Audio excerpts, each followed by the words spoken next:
Moving on, what's even more important is we were lucky to find a talent in Frederick Gelb. And he was profoundly influenced by a number of battles that allowed him to revisit his passion and creation, which we think is going to be monumental.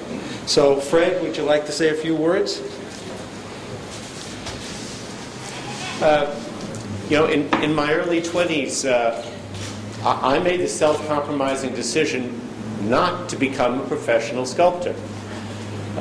My dad had died when I was 9 years old, and I felt a deep personal responsibility that I had to be certain that I would always be able to provide for my wife and children. And I just couldn't do it halfway. But I was fortunate in business and went on. And then 35 years later, I began to lose a tremendous amount of weight very quickly. And during a normal annual physical and your annual blood test, my new internist said, your PSA has doubled twice in 3 years. And I had a biopsy, and then subsequent tests showed that I had extremely aggressive prostate cancer, and I had to have an immediate prostatectomy. I was lucky. I was really lucky. From a simple first level test as part of your normal annual blood test, it was a tool to begin to look further, and it helped save my life. But I didn't feel that lucky then, because when the results of the surgery came back in, 3 different doctors told my wife and I that my time prognosis was rather limited. And I didn't get depressed. I got angry. I was furious. And I decided I wasn't going to defend against this cancer attacking the inside of my body, that I was going to attack back. And I was going to go on the offensive. And so I took 3 different serious hormones for 21 months. I had a full course of significant radiation. My wife would lay out handfuls of prescribed vitamins for me every day. And every morning I got up, I put on my sweats, and I worked out, and then I went for a 2 to 3 mile run. It's a funny thing, guys. You tend to personalize this. It became like a little war. And I was going to show it every single day that no matter how tired I got, I was never going to quit. But something, and I wasn't alone in this fight, by the way, because my wife, my rock, my children, my close family, they were there all together to support me. And that's very important. But something was missing, and I felt incomplete. And then all of a sudden I knew what it was. I needed my arm. I had to sculpt again. And I got out my old tools, and I'd come home exhausted from work, and I'd eat quick, and I'd put my hands in clay, and it was like a burst of adrenaline creative energy. It was just great. Unbelievable things were happening. And my wife, who was my muse, right, would bring me tea and say, "You got to get up in the morning." And so it just was a wonderful thing. And as much as the medical help and the physical regimen and the attitude, I got to tell you, finding out maybe who I was again, that I was an artist, discovering myself helped save my life. It's like that E. Cummings line where he says that the trick of finding what you didn't lose is arriving at a place you never left. And so I want to say, by the way, how pleased I am that the Prostate Cancer Foundation is here. And I'd asked Rich about it, but he was doing it already. And here are people, there are thousands of doctors and medical researchers and fundraisers and counselors and all of these people who are giving of themselves to help save lives, to maybe find better treatments and a better cure. And they helped save my life.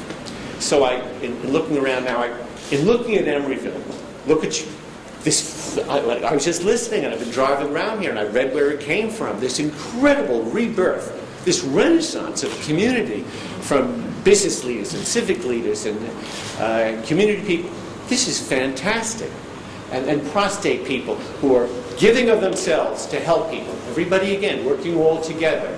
And a Wareham doing great things and maintaining a moral compass.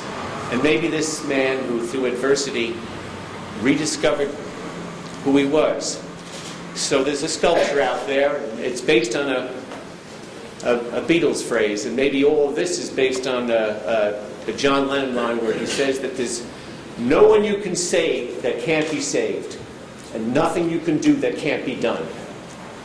And this is called All Together Now, inspired by another John Lennon phrase, and it's figures, it's people working together, all as one, to do for a single purpose, all together to do something. And I don't know where some of my ideas come from, but I think they're from a good place, sort of like here in Emeryville. I like this, and thank you for this honor very much from the bottom of my heart.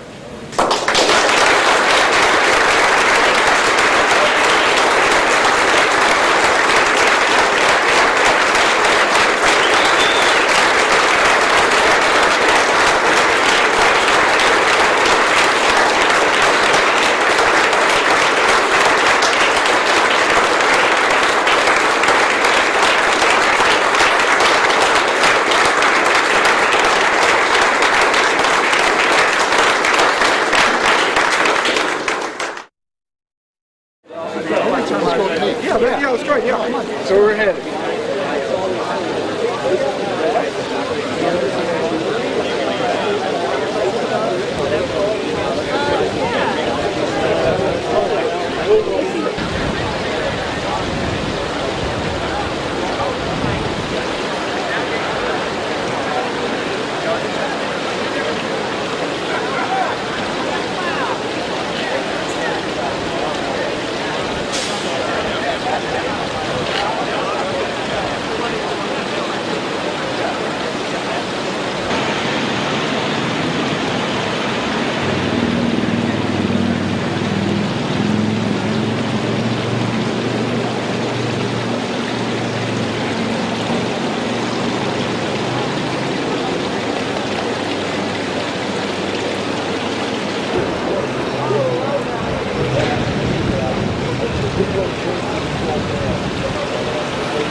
Thank you.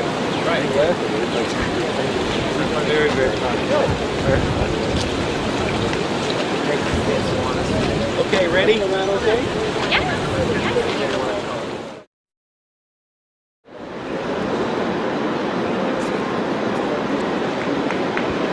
Probably look similar outside over there.